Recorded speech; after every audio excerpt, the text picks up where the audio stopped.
비트는 어제 새벽에 최근에 강조드렸던 내시한번 캔들이 200일선 위에서 돌파 봉 마감하는 움직임이 나와주었습니다. 여기서부터는 제가 알트코인 진입에 들어가겠다라고 말씀을 드렸던 구간이기 때문에 오늘 브리핑은 알트코인 위주로 좀 전달을 드릴 수 있도록 하겠습니다. 우선 비트 기준이랑 알트 기준을 저는 따로 보고 있기 때문에 비트부터 말씀을 먼저 드리고 알트 개별적으로 어떤 코인들을 관심있게 보고 있는지랑 진입 근거들을 계속해서 공유를 드리겠습니다. 첫 번째로 제가 보고 있는 알트코인 기준 3가지입니다. 최근에도 한번 말씀을 드렸었는데 그때는 제가 1번이랑 3번에 대해서 말씀을 드렸었고, 아직까지는 우리가 이 2번 사항에 대해서는 대장 코인이 나오지 않았기 때문에 우리가 지금은 대장 코인은 아직은 판단하기는 조금 이른 단계다라고 말씀을 드렸었고, 오늘 오전, 오늘 새벽이었죠. 비트코인이 달러 기준으로 내시한번 캔들이 200일선을 돌파해 주었기 때문에 오늘 영상에서는 2번이랑 3번에 대해서 집중적으로 좀 얘기를 다뤄보려고 합니다. 우선 2번, 3번 넘어가기 전에 첫 번째로 비트코인이 내시한번 캔들이 200일선을 돌파하는 자리는 왜 제가 강조를 드렸었죠?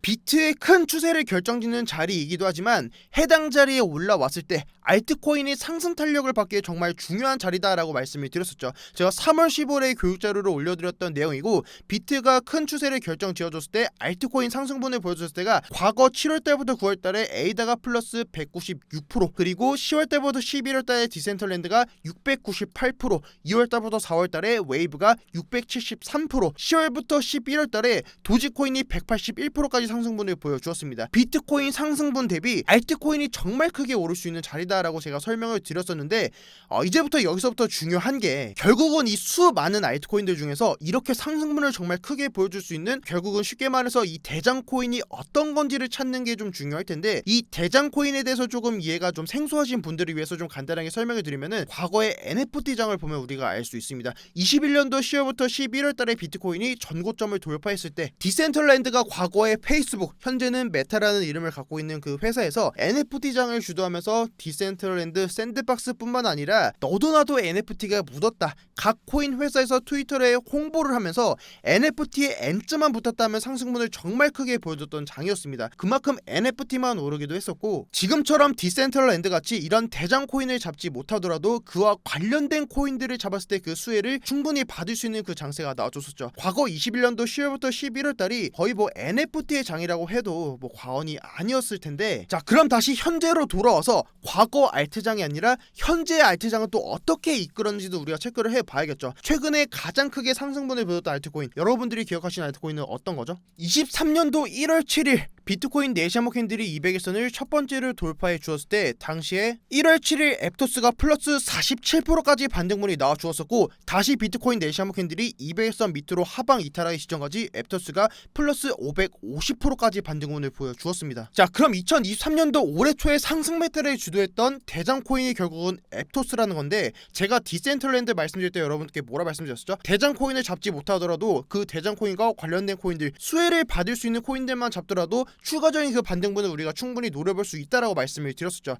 당시에 추가적으로 반등분을 보여줬던 게 솔라나가 185%, 스테픈이 203%, 세럼이 322% 반등분을 보여주었습니다. 우리가 종목 진입을 하는 데 있어서 선점하는 데 있는 그 리스크가 분명히 따를 텐데, 우리가 투자에 대한 베팅을 해야 된다면 방금 말씀드렸듯이 내시한번 캔들이 200일선 아래에 있을 때보단 200일선을 돌파했던 그 자리에서 베팅했을 때는 우리가 분명 그 큰 추세를 먹을 수 있는 그 자리는 분명히 나올 거다라고 차트를 좀 바라보고 있고, 우측에 보이시는 것처럼 이런 단기적인 그런 변동성을 보여줄 수는 있겠지만 결과적으로 해당 자리에서 알트코인들은 개별적인 그 추세만 지켜준다면 정말 크게 상승분을 보여줄 수 있는 그 바닥을 만들 수 있는 자리다라는 걸 말씀을 드리고 싶습니다. 자 그럼 그 다음으로 지금 관심을 가질 만한 코인들은 어떤 것들이 있을까요? 우선 결론부터 먼저 말씀을 드리면 제가 지금 보고 있는 관심 종목은 딱 3가지입니다. 스택스, 수이, 밀크. 제가 오늘 비트겐서 관점 공유받아 공유를 드렸었고, 현재까지도 운이 좋게도 스택스랑 수이 좀 반등분을 계속해서 보여주고 있는데, 과거에 상승분을 보여줬던 알트코인들의 공통점들이 있습니다.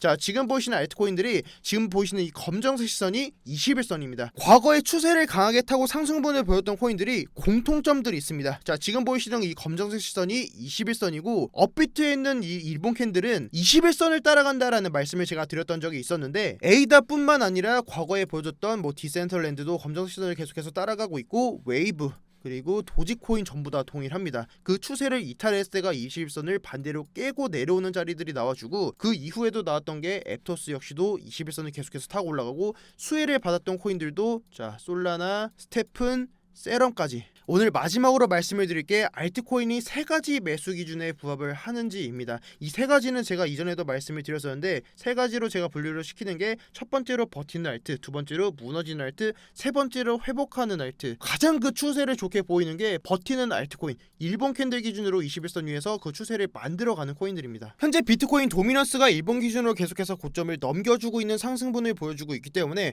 비트가 반등분을 보여주는데 반면 알트코인들이 크게 올라와주고 있는 코인들이 없습니다. 그러다 보니까 아직까지는 알트코인들이 회복되고 있는 그 알트코인들은 많이 없는 것 같고, 그렇기 때문에 저도 물론 보수적으로 보고 있고, 지금 아직까지는 제가 보고 있는 코인은 세 가지 코인밖에는 아직은 좀 보이는 게 좀 없는 것 같습니다. 지금 제가 집중해서 보고 있는 게 아직 버티는 알트코인들이 조금 없기 때문에 일본 캔들 기준으로 21선 위로 올라오는 자리들이 많이 없기 때문에 지금은 무너지는 알트코인들을 회복시켜주고 있는 알트코인들을 중점적으로 보고 있습니다. 회복하는 알트는 네시한번 캔들이 21선을 돌파하는 자리에 그 코인들을 보고 있는데, 이때 제가 또 하나 설명을 드렸던 게 우리가 시간이라는 개념을 이해해야 된다라고 말씀을 드렸었고, 결국은 하나의 월봉을 만들기 위해서 4개의 주봉, 하나의 주봉 만들기 위해서 7개의 일봉, 일봉 하나를 만들기 위해서 24개의 시간봉이 필요합니다. 결국은 이 아래에 있는 캔들들이 양봉으로 만들어줘야 그 다음 봉들이 계속해서 양봉을 만들고 그 추세를 만들어 줄 텐데, 현재 지금 알트코인들이 SEC의 여파로 일봉까지 그 캔들을 완전 무너뜨렸기 때문에 지금은 네시한봉 기준으로 그 코인들이 어떻게 빠르게 좀 회복시켜주고 있는지에 대한 그 포인트를 맞춰서 종목을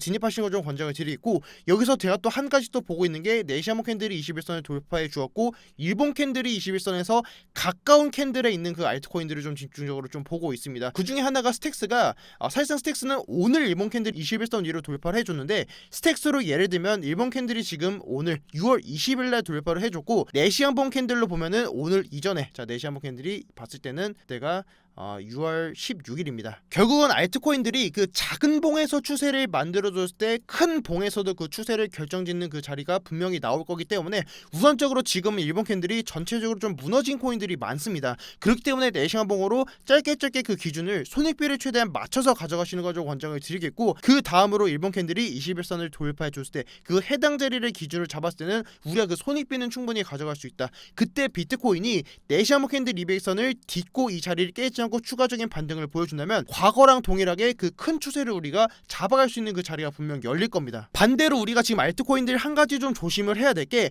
회복하는 알트코인을 제가 지금 3번 제일 밑에다가 표시를 드렸는데 회복하지 못한 알트코인들도 분명히 있습니다. 아직까지도 그 네시한번 캔들이 21선을 아직 돌파하지 못한 코인들도 충분히 있기 때문에 그런 코인들은 21선, 네시한번 캔들이 21선을 돌파하는 그 자리를 보시면서 좀 진입하시는 거 권장을 드리겠고, 그 다음으로 그 확률을 좀 높이기 위해서 네시한번 캔들이 돌파하는 알트코인들이 일본 캔들에서 21선이랑 가까운 코인들, 자 시바이누 코인처럼 비트코인이 급락을 보여줬을 때 아랫꼬리를 달아주고 계속해서 약반등을 보여주면서 이 이평선이랑 캔들의 이격을 계속해서 좁혀왔던 그 알트코인들을 중점적으로 보시는 걸 좀 권장을 드리겠고, 이런 코인들이 지금의 21선을 돌파하는 자리부터 이 자리를 딛고 자 지금의 이 스택스 코인처럼 크게 반등원을 보여줄 수 있는 그 자리를 분명 만들어 줄 겁니다. 그리고 혹시라도 제가 오늘 오전에 공유 드렸던 스택스나 수이, 밀크 이런 코인들 외에도 추가적으로 보이는 패턴들에 대해서는 제가 비트겐에서 관점 공유받아 계속해서 공유를 드릴 테니까, 혹시라도 아직도 입장 안 하신 분들께서는 유튜브 고정 댓글에 있는 링크 활용하셔서 입장하시면 될 것 같고, 자 오늘은 이렇게 해서 알트코인 브리핑으로 여러분께 찾아뵐 수 있도록 하겠습니다. 네, 지금까지 비트 갱스터였습니다. 감사합니다.